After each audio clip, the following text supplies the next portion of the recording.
And with Trump, everything is very nice and amusing. Trump can be quite charming after all. He was delighted for a long time. With Tom Benz, who produced, he was home incredibly thrilled by the tariffs he imposed on everyone. And then he found out that as a result of all his efforts, he himself lost about $500 million. And here perhaps Trump, for the first time, thought about what he had done.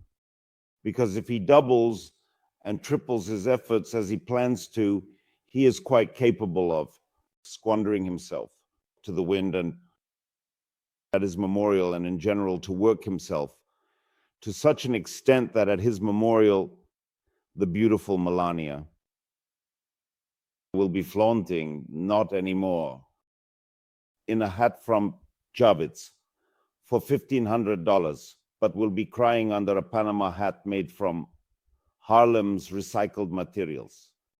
That is, as it turned out, Trump is a powerful and inventive financier. His entourage, Trump's close circle, as a result of all his manipulations with the global market, has already lost almost $200 billion, for which the entourage, of course, is immensely grateful to old Donald Trump. Several of his associates have already seen, someone in the famous store, Casket Importium, someone in the Marcellus Company. These are all companies that trade in the most prestigious, expensive, and important coffins in the United States of America. But it must be said that even Musk could no longer withstand the blow to his billions and began to use vulgar insults. He called Trump's chief financial advisor, Mr. Navarro, an idiot who is dumber than a bag of bricks. And it must be said, what is this about? Musk is not devoid of foundation. But indeed, this speech put Donald Trump, the president of the USA, in a very difficult position. Because if Navarro is an idiot and a bag of bricks, then how should one refer to someone who follows the recommendations of a bag of bricks and takes advice from a bag of bricks? Trump probably hasn't understood everything yet, hasn't grasped it all, but he has already felt some awkwardness. However, at that very moment, the bag himself appeared, and he whispered something to Donald for a long time in his torn ear. As a result, the tariffs imposed on goods from China are now calculated at 104%.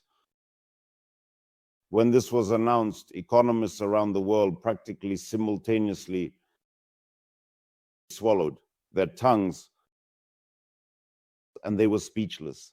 There was nothing more to say. No one is making forecasts. No one clearly expected such a turn of events. But a voice emerged only from Mo Vance. He couldn't stay on the sidelines. It seems that it also had an impact on him. Some mysterious actions and some rearrangements in his mind. Vance went ahead and called all Chinese people peasants.